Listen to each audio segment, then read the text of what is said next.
Take care. Yeah.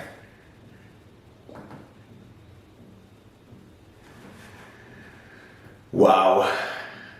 What a discussion, what a catch up with a good friend of mine, my coach James Llewellin, who has been an inspiration and an idol of mine for many years before even I had a chance to meet him. I read about him in magazines.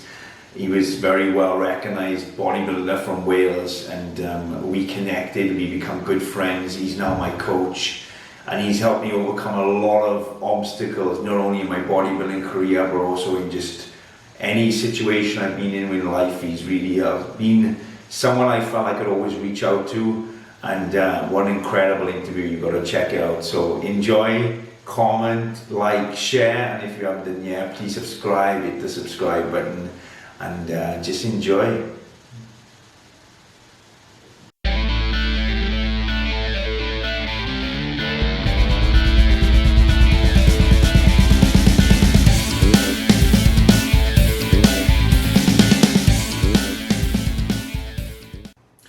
Good morning, how are you doing?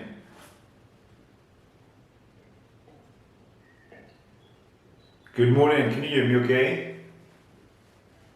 I'm good, brother. How are you? I'm very good, thank you, man. How was things? How was the morning walk? Starting out, having to be careful of cyclists zooming past me. A cyclist? Yeah. It's a beautiful day here. Can you turn your Sunny. screen the other way? What's that? Can you turn your screen flat, or is it hard to hold? Like that? Yes, it's better. Better? How's the lockdown and everything? Is it you allowed out more now, yeah? Yeah, we've just had in Wales here, we've had a change to the lockdown, so we can now exercise more than once a day. So that's good news. We're getting out and about a bit more. The weather's been great. Frosty this morning, but sunny. I think the weather's set fair most of the week, so yeah, it's not too bad. Not Beautiful, too bad. man. I miss the green. I really miss. I can see all the trees. Like, it's beautiful. Yeah, when I get into the park, I'll show you. The views Yeah. are stunning. That's Beautiful. the thing. Over here, all the parks are closed down and they've been shut for weeks. I mean, every kind of public area has been, shut off. Yeah. Up until a few weeks ago, or 2 weeks ago, I think, before Ramadan, we were on like isolation. Nobody was allowed out, and if you wanted to go to the doctors or anything, you had to apply for a permit, and you could only apply every 3 days. So you could go out once every 3 days, but it had to be like to the doctors and back, or shopping and back. Crazy. Were you making up illnesses just so you could go out? I mean, the thing is, as well, they were very strict, so they were like, please stop. We got stopped a few times going shopping, and we had to show them a permit. But I think the good thing about Dubai, to be honest, is everybody seems to just listen. I know it sounds a bit crazy, but whenever they enforce something, people just go with it because the consequences is very high. So, yeah, it sounds. They enforce it a little bit harder than they do in the UK. Yeah, I think people are just more fearful because they will deport you. So, James, nice to see you. Nice to chat to you.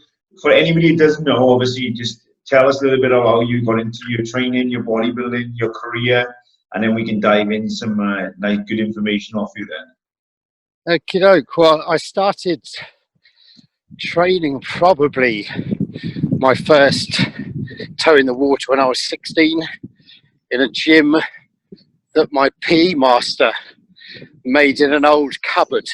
It's like an old broom cupboard, and we had just a couple of bits of kit, leg extension, lat pull down, I think a chest press, and I just really loved it. I loved the feeling of lifting weights. I loved the feeling of getting that pump. And I remember talking to my parents saying, I'd really like to join a gym. And they were like, really? I was like, yeah, it's something that I really enjoy doing. So I found a gym in my local town. It was basically in an old church. And they had a fair bit of kit. And I remember I used to go there 3 times a week and train chest and arms, and that was it. And I didn't really know what a squat was, or a lat pull down, or a chin, or anything. You know, I always used to have a great pump in my arms and shoulders, and maybe that's why today they're probably my best body parts, because I absolutely hammered them for about 6 months, 3 times a week. But then after a while, I left bodybuilding. I was into my skateboarding, into my surfing. I used to travel around the country in Europe surfing, so I did a lot as far as surfing goes. Europe, in the west of Wales and Cornwall, and then I think it was probably university, towards the end of university, when I kind of picked up the weights again. Then I left it, and then when I was about 20, probably 27, 28, I joined a gym. At this point, I was still, I was still a natural athlete, and I was getting a decent amount of size. I weighed about 9 stone when I started, and I remember the first time my weight crept above 10 stone, which is, I don't know what that is in kilograms, but it was a big milestone for me. I started training my entire body, my legs, my back, chest, as well as my arms and my shoulders. And after a couple of years then, a friend joined me who used to compete, and he said, what are your plans, James? And I said, I don't really know, but I've been told that I could perhaps compete. I've got the genetic structure to compete. And he was like, no, you haven't got the genetics to compete at all. And I was like, oh. So I was a bit put out, and I thought, well, if somebody says to me I can't do something, I'm probably a bit like yourself, Chris, it just fires me up even more. So I remember training with him for the next 18 months into my first show, which was the NABA affiliated Southeast Championships, where I did the first timers. I think I weighed about probably 11 stone 5 at 5'4", and it's an open class, so I was against guys that were, I think the guy that I was really scared of was about 17 stone, and I looked like a child next to him. And there were 13 in the class. We walked out onto stage, and I just thought, this is where I belong. This is where I feel at home.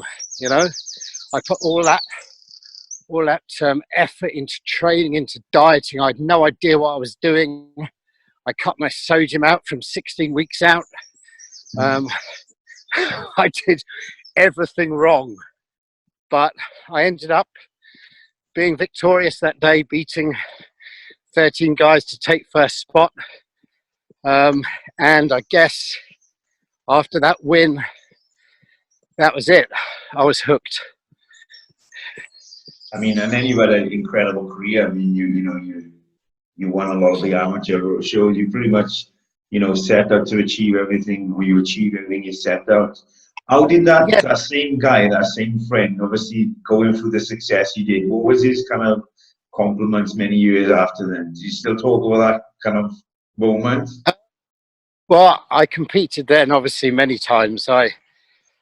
It took me, my next show, I became British champion. And then I took 4 further British titles, a universe title, a British overall title, where I then turned pro, got to the universe, got to the Olympia. And I remember speaking to this guy, and it was backstage at one of the shows, probably back in 2005. And, he was looking at me rather sheepishly. And he came over to me and said, good luck. So I shook his hand and wished him luck. And I think I came first, and I don't think he placed. That was the first time that we battled head to head. But yeah, he's been cool. I used to live in Kent. He ran a gym in Kent with his wife. I think they've opened three gyms up. and I've had nothing but you know, they welcome me in, let me train there for free.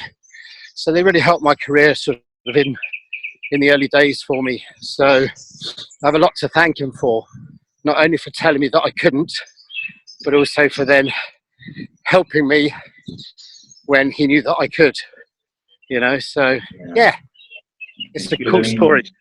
That's kind of how, you know, one defined moment sometimes can like flick that switch and change somebody's path.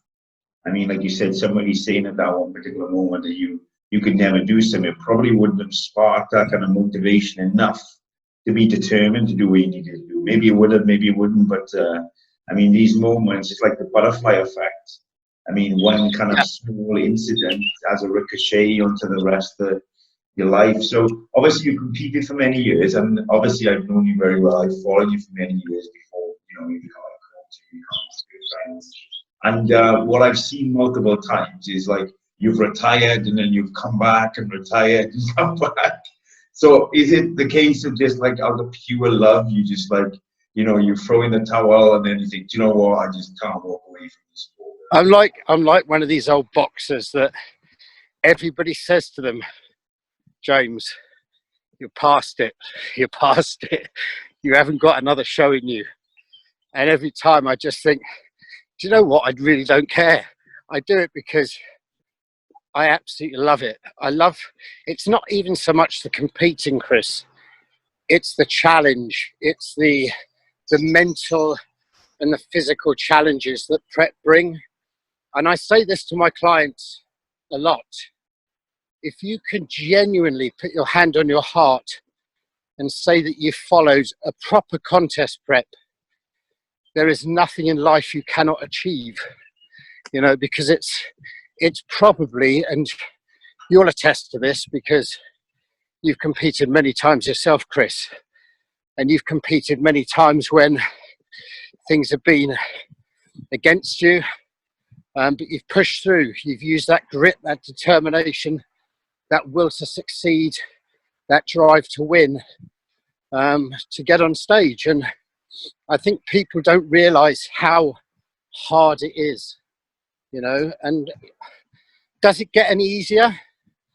No, it doesn't, because every year, as you know yourself, Chris, the body changes physiologically, you're a year older, your joints may be not quite what they used to be.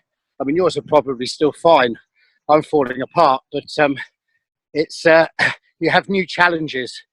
And you know, for me, at the age of, I'll be 47 in 5 days' time, you know, I look at myself and I think I don't look bad for a 47-year-old, you know.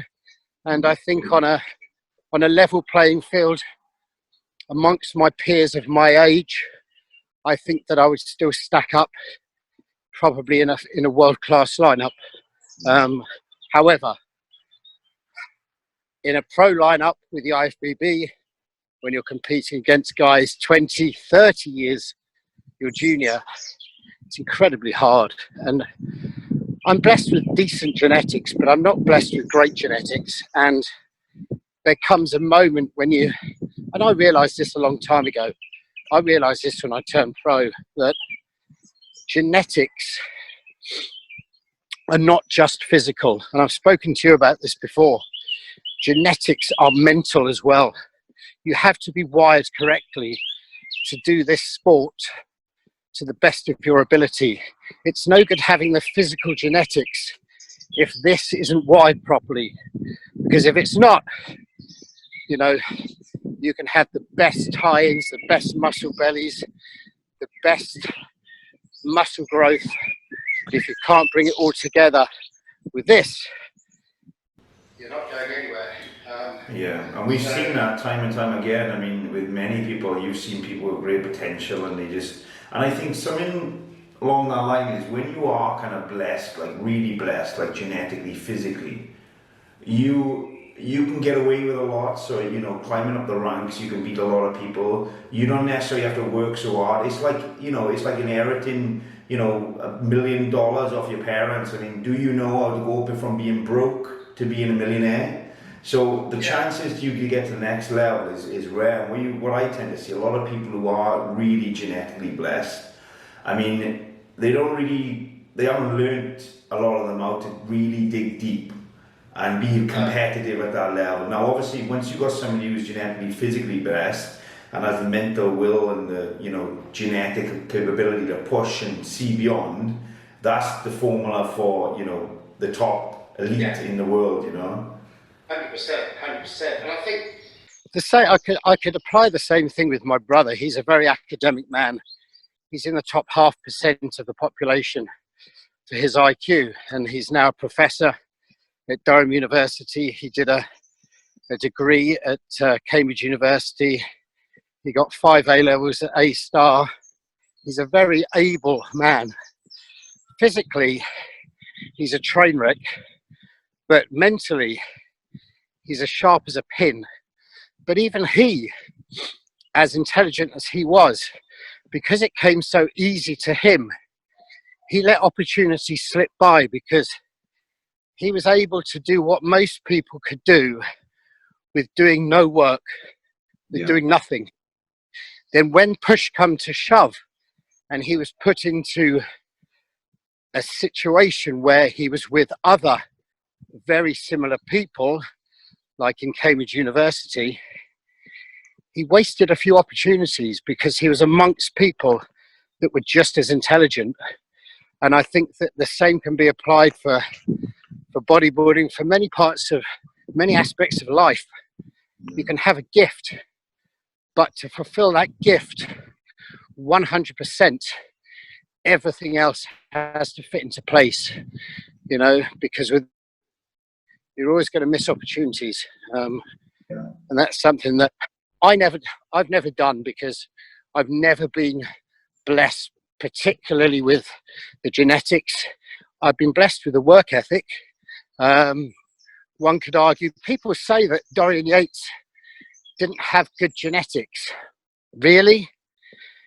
Come on. The guy had exceptional genetics. You don't get to being Mr. Olympia by having average genetics. I don't care how good your work ethic is. Yes, he didn't have the lines of Flex Wheeler. He didn't have the mass of perhaps somebody like Ronnie Coleman or Marcus Rule, but he had great genetics and he had an incredible work ethic. And when the two collide, you get a superstar. And that's what we've seen with people like Ronnie Coleman. God bless him now. He's in a bit of a state. I know, it's sad. One thing you touched on there, which was I thought very important, is what I see a lot of is the same. I see opportunity, but it doesn't come as people expect. And this is related to anything. It doesn't come on a silver platter. It comes with a test. Okay, here's your gift, but you've got to work for it. So you might be genetically blessed, but yeah, you still have to make these sacrifices. You still have to commit 100%. You still have to apply. You could look at people like some of the most genetically blessed people. Look at people like, for example, Dexter Jackson, right? Incredible, right? Even yourself, but year in, year out, they follow the plans. Yeah, they can get away with a lot, but they still competing. They still training day in, day out. They're still applying themselves. They still using their gifts to the best of their ability. Yeah, could they probably do more? Maybe, but then would they burn out? And I know you've said this many times. You train very hard, but you train in a way that's conducive and it's based around longevity. Because let's say you push your body really hard, you gain 5-10 pounds in 1 year. The year after, are you able to even train? And you mentioned Ronnie Coleman, for whatever reason, he's top in the world for many years. Would he have got that way if he didn't train like that? Maybe not. Yeah, I think it's an important question, and certainly one that we could apply to ourselves as well, Christian. I think as well as I do, you love training. You live for training. Training is your thing. Training is the one thing that you are exceptional at. Yeah, I'm a bodybuilder that doesn't actually really enjoy training that much. I know that sounds a bit weird, but for me, bodybuilding was more about the mental side. It was about pushing myself with the diet, pushing myself with the cardio. I never really pushed myself with my training, insofar as I never used really heavy weights, because my structure, my joints just wouldn't allow it. Every time I did, within 2 weeks I'd be injured, and it would set me back. So I had to come up, call it smart, call it whatever, but I had to come up with a protocol that suited my genetic frame and my limitations. And that's exactly what I did. And I still maintain to this day, my knees are as good as they were when I was 21. Yeah. My hips are too. You know, yeah, I have a bit of tendonitis in my shoulder and my elbow, but I'm nearly 50 years of age. You know, I can run with my 3-year-old son. You know, I can do things that a lot of 50-year-olds can't do, who've trained for 20, 30 years. So for me, it was always about the future. It wasn't about the here and now.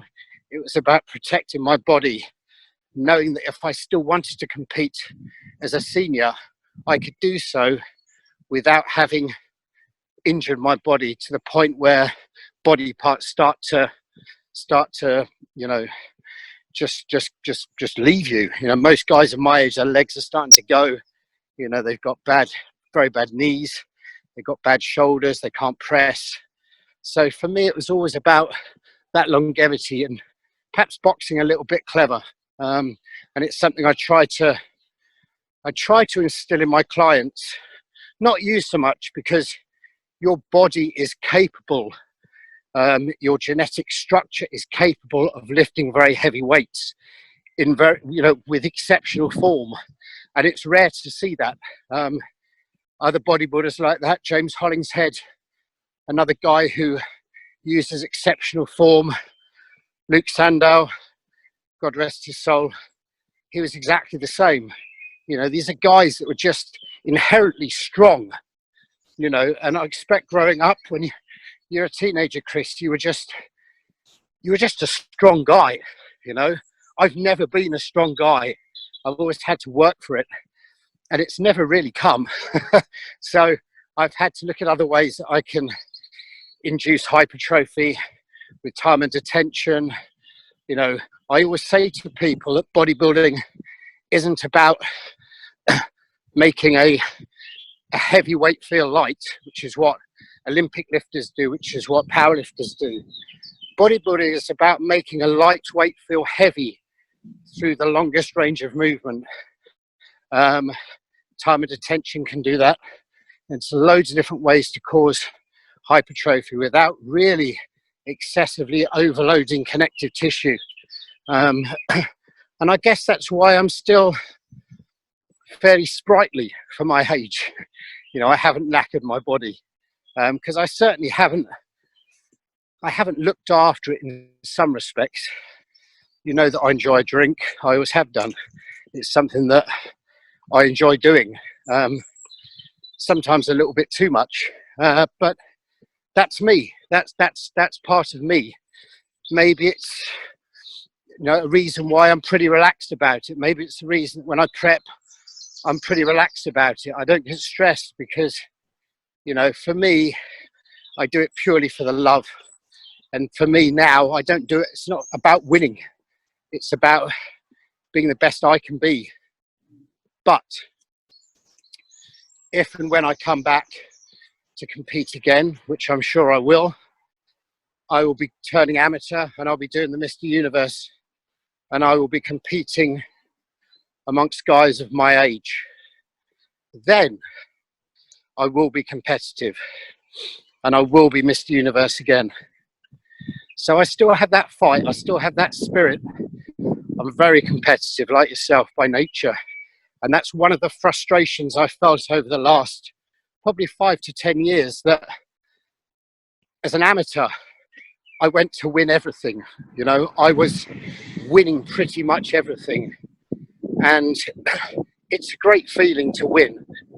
You know how good it is to win. There's no other feeling like it. Coming second, I've come second a lot. it's like losing, it's like coming last. But to be amongst my peers of my age for the first time in 15 years, people that I can, people that are my age, and I'm able to compete on a level playing field, I think will be where you see the best James Llewellin of the last 5 or 6 years. And I've got that in my head now. It may not be this year, it may be next year, but this is what's keeping me going, because I need that goal. Without a goal, I don't really have much purpose as far as bodybuilding goes. So it's very important for me to have that in my head, knowing that maybe in 12 months, 24 months time, I'll be stepping on stage again. So that's one of the reasons why you can't get rid of me quite yet, and I'm still going to be competing. I mean, you touched on two very good points there I want to mention. One of them is kind of what we're talking about now, and like the bodybuilding for me as well is the structure of everything that makes everything else or outside fall in place. And I know if I'm getting up doing my cardio, if I'm following my meals on time, everything seems to slot in nicely. And when I'm not prepped and when I'm not competing, yes, I can still follow the diet, but everything's a little bit loose. So for me, I like that kind of structure, and it's almost necessary. Everything else seems to flow better. And one other thing about the training, like I spoke to this with Sam. Sam was on yesterday, we did one of these podcasts, and we spoke about training.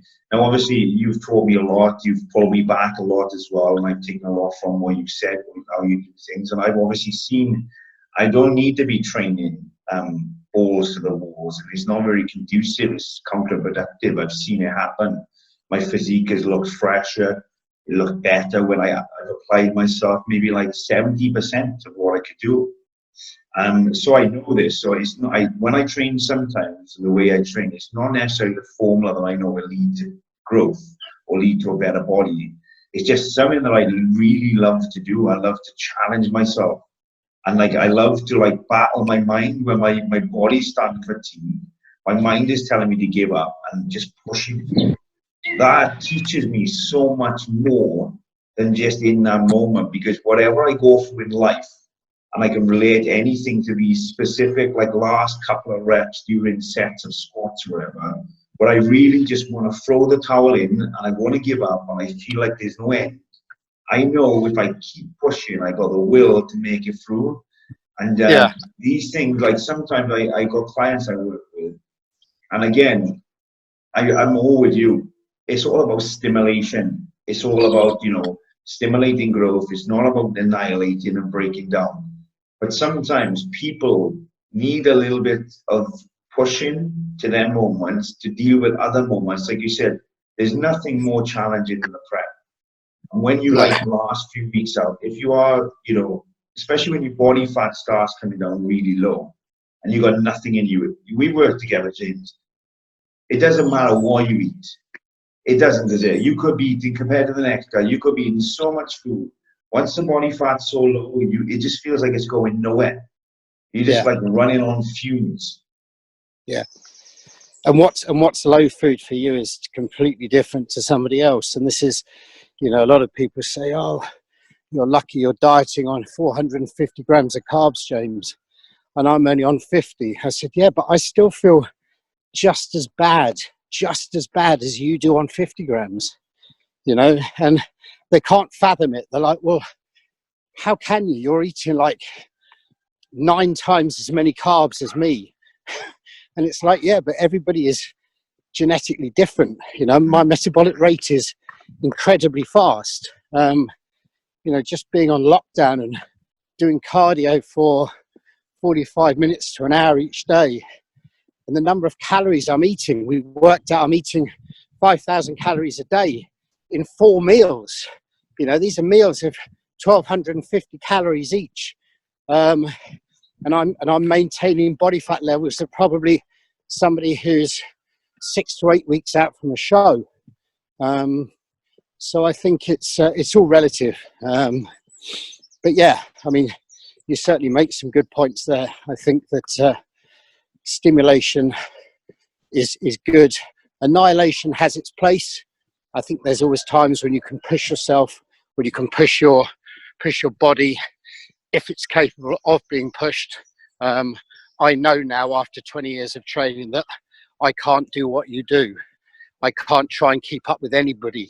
I have to train in my own little comfort zone. You know, but even over the last 6 months, I was training down at Pacific. I trained with Ali twice a week, who runs the gym there.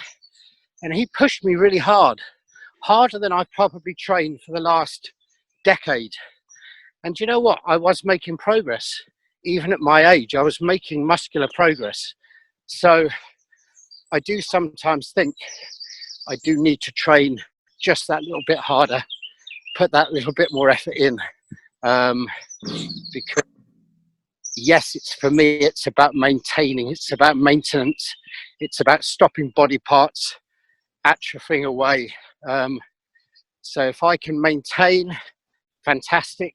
If I can grow even a few ounces of extra tissue, then that's a big win for me. You know, you're at the age now, you're coming into your bodybuilding prime. You're not even at your bodybuilding prime. You know, I say late 30s, early 40s is where most people hit their peak. You know, my peak has been and gone, but I can still do my bit. Yeah, I mean, like you said, and your body is more responsive in a way. Like it's the same like Dexter Jackson we mentioned earlier. I mean, he didn't do cardio for many years in his career. He only used machines. So when he was like pushing himself in his like close to 50s, he was growing like better than ever because he just hadn't been doing it. One thing I wanted to touch about, James, is very relevant as well. Obviously, you know, Luke Sando is passing, and kind of one of the reasons why I wanted to get you on, really, because, you know, I know you've kind of, you know, battled your own demons, and I know you come from a very respected position. And I just want to touch a little bit on yourself in terms of like when you was prepping for, I believe it was 2008 for the overall in the Mr. Britain, is that correct? Yeah. I remember watching the DVD, and this is before really I got kind of to know you personally, I know your story, and I think halfway through the DVD you kind of cut off, right? I mean, and you just went AWOL, and then that was 2000 and 2011. That was my was it second DVD. oh, that was the first pro show then, was it? Or, that's correct. Yeah. Okay. Yeah. So, yeah. Like, run me back through these moments in terms of, you know, where you've been. You know, you don't have to go too deep. You can discuss where you want, but hopefully we can, you know, I think we've all, and I put a few posts up, and I mean, as bodybuilders, I don't know if it's the same for yourself, but certainly for myself, I mean, the reason usually we get into this sport, okay, whether it's, you know, for bodybuilding to, you know, win competitions or whatever, but usually we don't feel powerful and strong. We want to be powerful and strong, like most young men. You know, so we tend to start lifting weights, we tend to build an arm, and, you know, we come from certainly the same type of background and area where, you know, it's all macho man, you know, you kind of have to put on a front, you know, toughen up boy, I mean, it's all working class background. And what I've noticed is, I don't know if I haven't been willing enough to open myself up and discuss some of my kind of vulnerabilities, or it's just I haven't accepted them. It's like if I've said to myself, look, man, you know, you got to be tougher than this, and I've just really buried some of my my deeper emotions down. So, you know, I wanted to know a little bit about, obviously, some of the battles you faced, and obviously bodybuilding's had a tremendous kind of attribute to getting you over some of them, I imagine.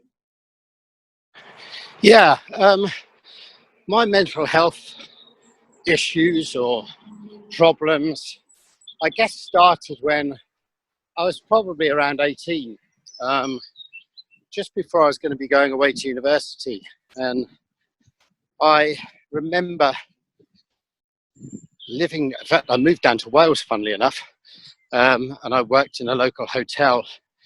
And I remember sitting indoors. I lived on my own for 8 months, and I'm somebody probably a bit like you, Chris. I quite like my own company.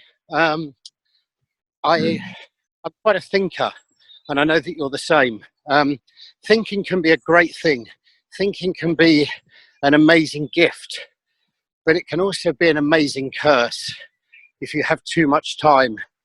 And one of the reasons I think that we both like to keep busy is because, yes, we like to be productive, but perhaps it also stops us overthinking some situations.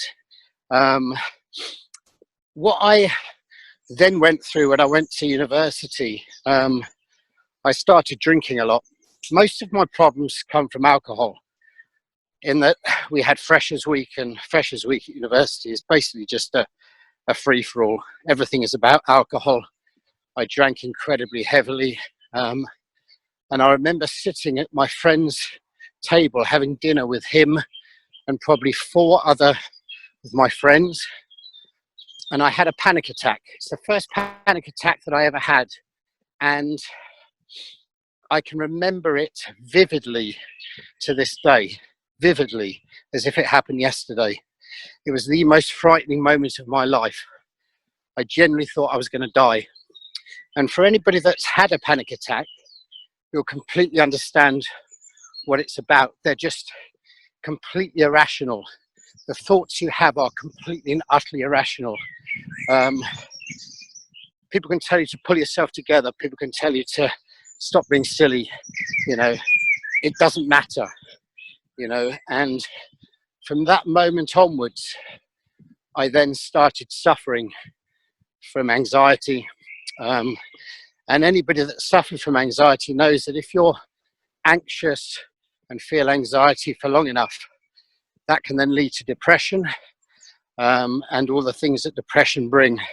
Now, one of the tools that I used in order to help me as a crutch was alcohol. And I drank heavily right the way through my university years, continuing on to my later years. And that never really left me. I had 10 years when I was sober. I didn't drink any alcohol at all.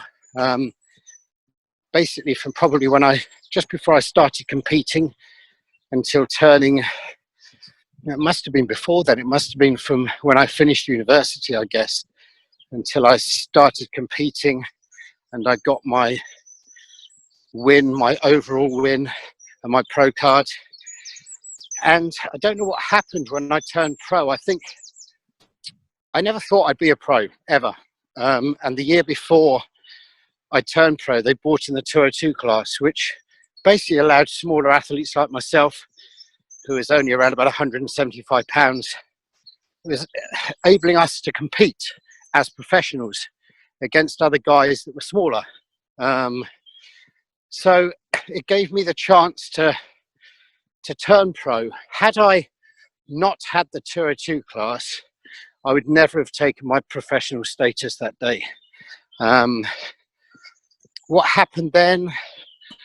My marriage broke down. I started doing some very irrational things. I started drinking heavily. I started taking prescription drugs. I did some things that I'm not particularly proud of. And I was in a really, really bad place.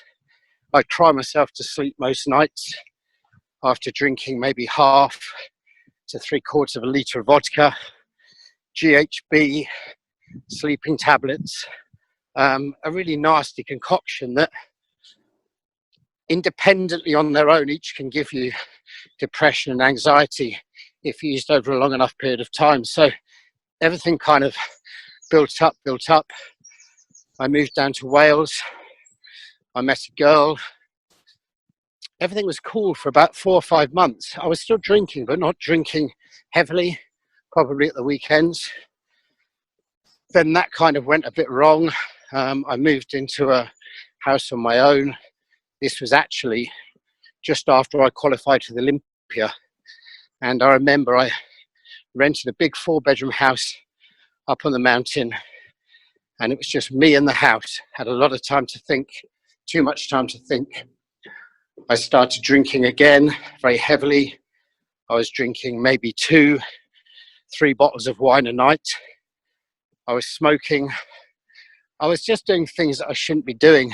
You know, I was womanizing. I was doing everything that an athlete shouldn't be doing.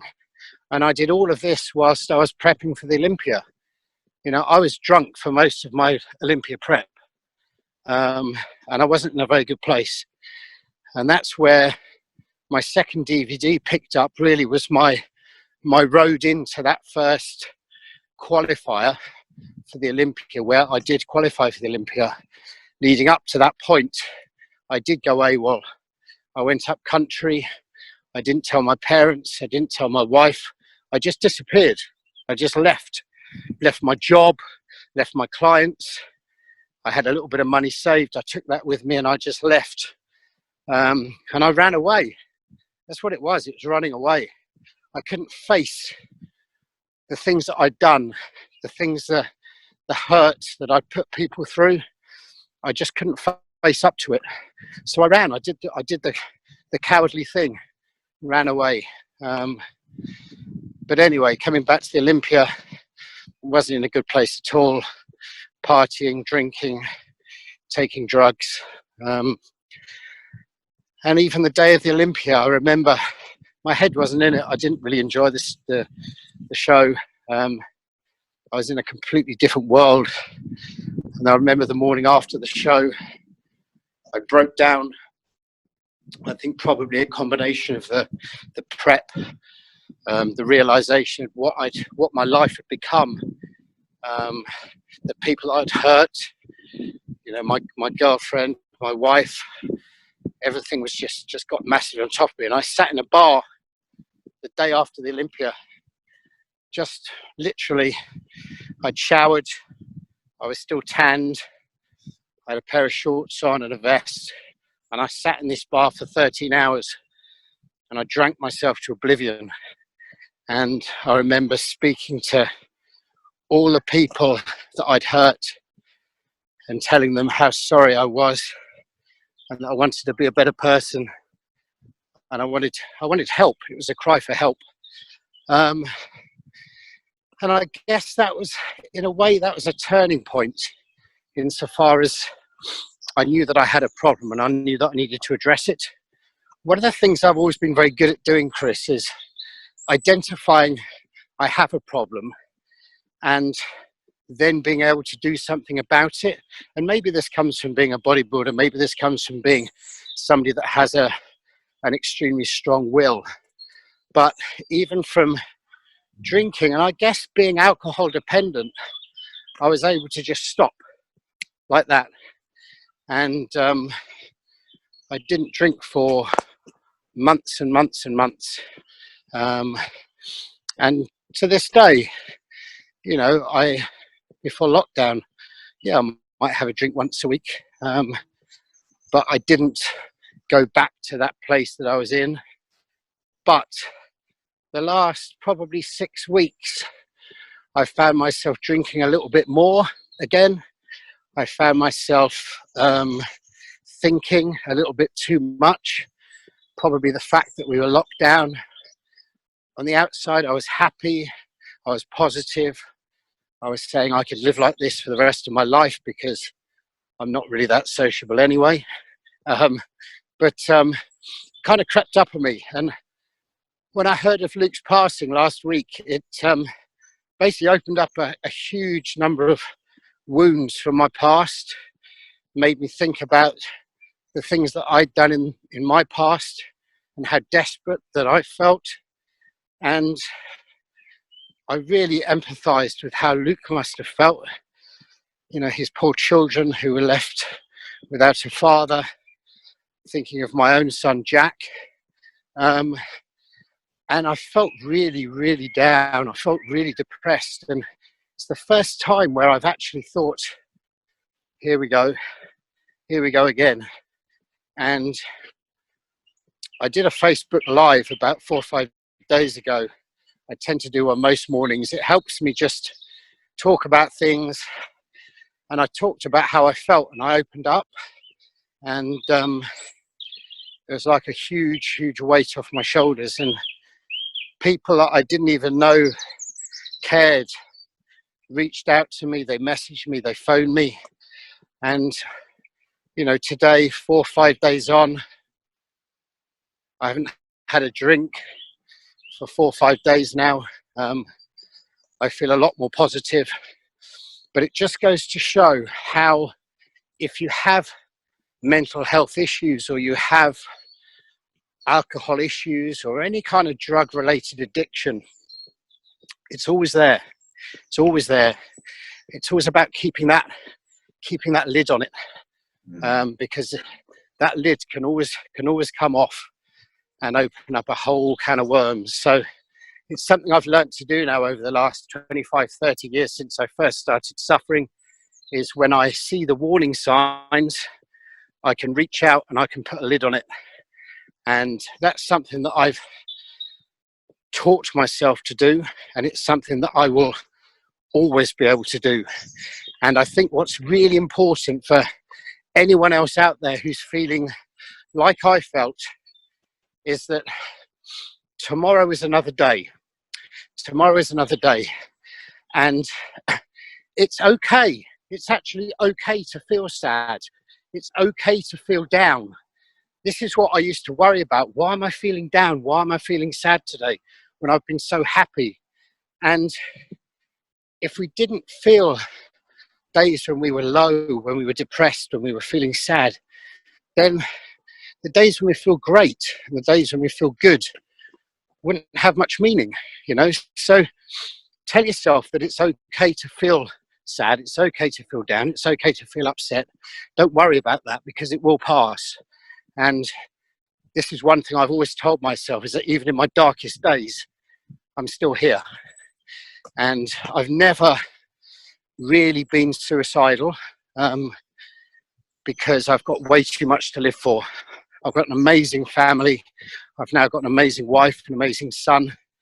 And I think just the whole Luke thing made me think about how utterly desperate he must have been. And that made my heart really sad. And it really affected me. Like, I didn't know Luke well. I knew him well enough to have his number. We spoke on WhatsApp. In fact, we only spoke about a week or so ago. But he wasn't a good friend of mine. But his death absolutely crippled me. And I know I speak for a lot of people that didn't even know Luke. I've been talking to people who spent 2 days tearful, crying because of what happened, and they didn't even know him. So that's how much I think sometimes somebody's death can, that kind of effect that it can have on people. So I've kind of taken myself away from social media since I decided that I needed some time just to be around my family. I haven't joined any groups with Luke, you know, about memorial groups and things, because I'm not ready. I'm not ready to look back yet. I'm quite happy to keep the memories that I have in my head without being reminded and seeing the sad posts. And that's not being disrespectful to him in any way. I'm sure he'd understand, but it's just not something I can do right now. Maybe in a month or so I'll be able to look back. But now I'm just concentrating on me, my wife, my son, and just looking forward to the future. So that was a bit long-winded. No, it's good. It's honestly, I mean, you know me better than most people, and you know I can relate to all what you were saying, because especially around Luke's death, it was the anniversary of my father's death just the day after. Yeah.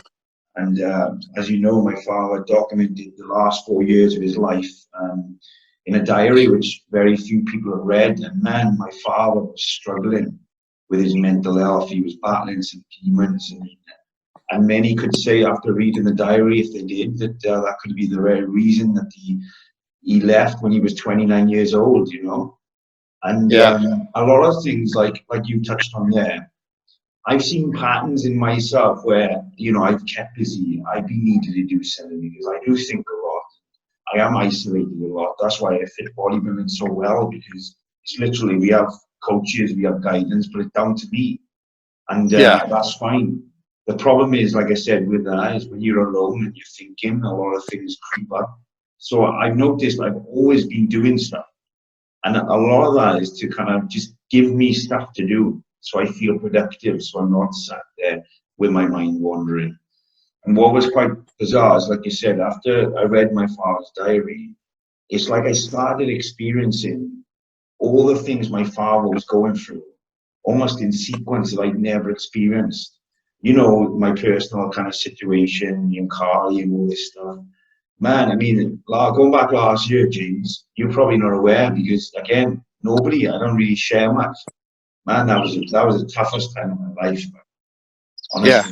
And I'd be honest with you, I felt like I had nobody. Although I had people around me, I mean, the people close to me, I feel were like against me or judging me. And that's just me. That's just because felt like I was judging myself, probably. Yeah. But because of that, I was really like not speaking out. And there were many times, right, I was really like struggling, man. You know, and I used the good thing about myself, I'm like you. I do really recognize my vulnerability and I recognize my weaknesses and I fix them. I mean, if I need help, I'll get help. If I feel like there's a problem, I'll address it. And another good kind of attribute myself, I'm always latching on to things that are very productive. So for me, it was like, right, I focus on this, I focus on that. Okay, it might be a distraction, but it's not a destruction. It's a constructive tool that, okay, I can focus on business, I can focus on speaking, I can focus on bodybuilding. And like I said, when I was prepping for the last competition, it was the best I've ever looked. And it was the most challenging time I've ever been through my life.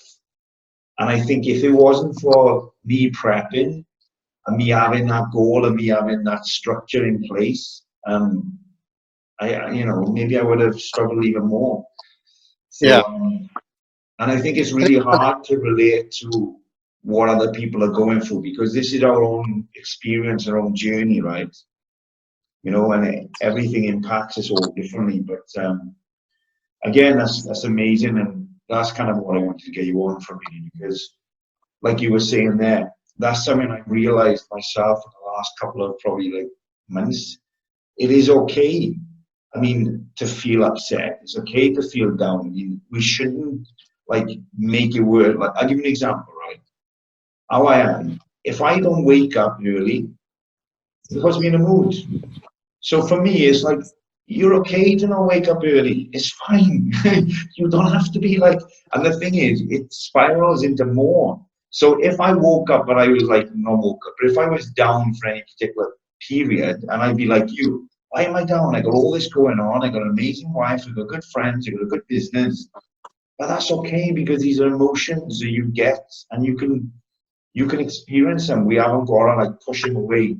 And that's something that I learned a lot, and I'm glad you kind of spoke on that because I learn a lot from you, man, and that's why I respect you a lot. You teach me a lot in bodybuilding, in just general life, and I mean, you come from a very respected position, and you know, a lot of people don't know the story. They don't know what's going on behind closed doors. Like none of us know anybody. But I mean, the more people that share these things, the more people are willing to share, I believe. Yeah, I think the one thing that really became apparent to me when I did my when I did my video the other day was how many people inbox me telling me their own struggles, you know, and pretty much everybody has a demon. Everybody has something in their life that comes back to haunt them. Some people don't need to talk about it, Chris. Some people are okay. They put it in a little box and they pop it on the shelf and it never pops its head up.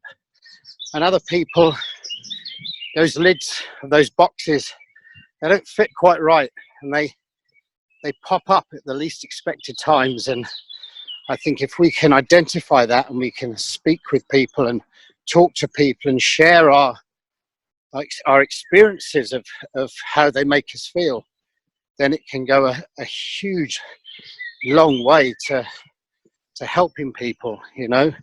And one thing that I love doing, and I know you do as well because you're a coach, Chris, is helping people.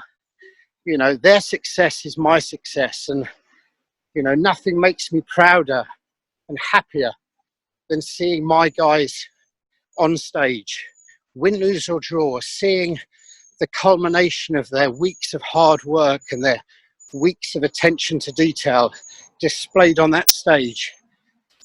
There's no feeling like it for me as a coach, no feeling.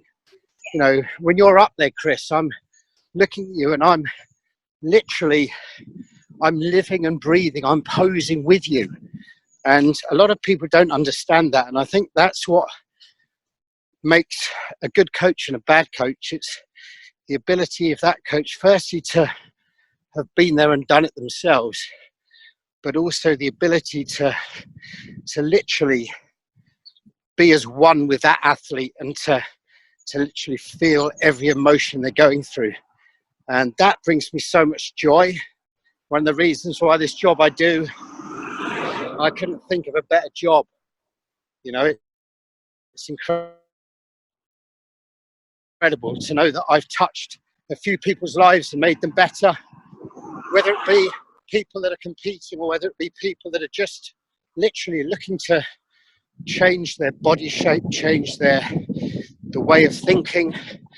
Most of my clients now aren't competitors, they're normal regular people, and seeing the look on their face when I put their first and last photos together, it's like astounding. And they're like, wow, thank you so much. This is the best thing that I've ever done in my life. And you've helped me do this.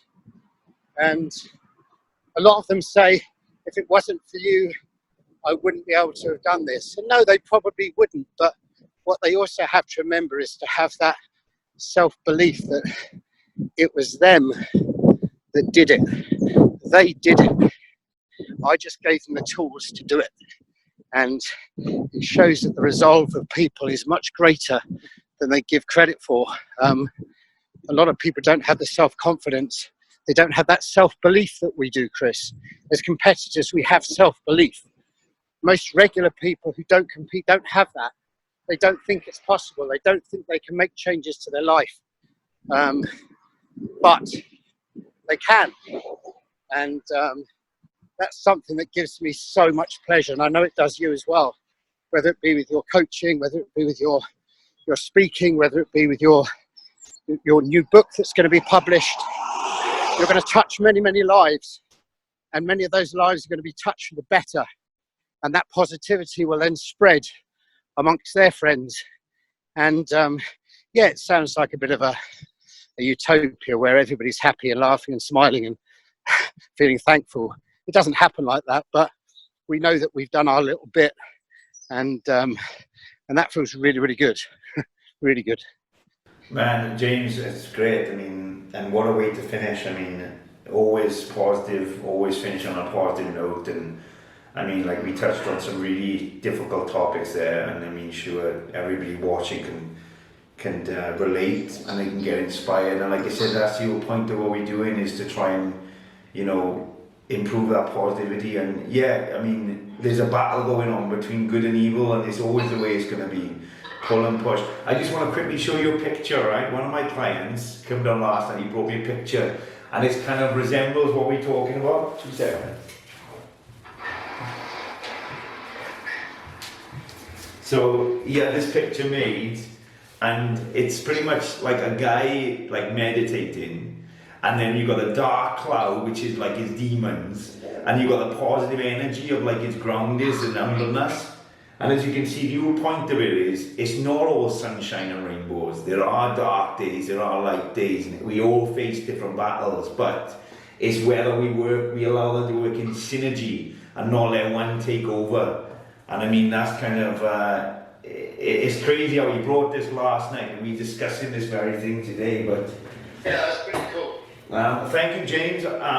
It's been a pleasure. I look forward to seeing you back in the UK when we can come. I mean, it's going to be the first place that we go, because we like to travel, and Carly likes to go away for a birthday, but we've said, look, as soon as the lockdown period is lifted, the first place we're going to go is back to the UK, because, you know, what we've realised in this whole period, I mean, the most important thing to us is our family, and us being stuck away from them, if anything was to not work out as well. I mean, you know, not having the right to go home. So we're going to hopefully be home for Christmas as well, and that'll be nice. And we'll have a catch up, we'll get together. I don't know what's happening with the shows this year. I'm literally just like playing it by ear, but I don't think, I can't really see anything major happening. What do you think? Yeah, they've now released dates for the NABBA shows, the NABBA Britons, the NABBA qualifiers. PCA, I think, are looking to do the same. So there are plans afoot. I guess it all depends upon whether or not we get a second wave of the virus. I think all of these things, they're great as a little carrot to dangle in front of my clients, because it gives them more focus. I've got a lot of guys now that have jumped on prep, because I think the NABBA's in about 14, 15 weeks time. John's doing a pro show in Korea in about 14 weeks. So it gives them something to aim for, even if they're not going to compete. So yeah, I think next year we'll be back on track. Once you have a vaccine, I think everything will be able to get back to normal. But until then, I think we're going to be stuck with this for another probably 10 to 12 months, to be honest with you. Yes, so just keep doing what we're doing, man. Keeping out and staying in touch, and trying to use these platforms in a positive kind of way. And, you know, always, and like you said, the most important thing is, I think we can both take from this, is it's always great to keep giving. It's always great to make other people feel better. But we always have to remember as well is we have to make ourselves feel better. We have to give ourselves credit. We have to be positive to our own credits and everything we've been working for, because we deserve it as well. Do you know what? I think what's become really apparent is how speaking to you today has made me feel so much better. And I think sometimes I forget just how important certain people are. And, you know, I know that we don't see each other much. I know that we live thousands of miles apart. I know that when we do speak, it's normally by a text or it's by voice note. But I just wanted to say that thank you for being a great friend, Chris. It's really appreciated. Thank you. Really Thank you, man. Give my love to Melissa and Jack and everybody else. I mean, anyone else you're in contact with, you know, in terms of seeing them one-on-one, especially like Gareth and all these people. But well, he's been through a few dark days the last 6-7 weeks, but he's okay. He's good. Yeah. Right. He's not that so. But thank you, James. I'll speak to you soon, buddy. Yeah. Yeah. All right. Thank you, man. Bye. Take care. Yeah.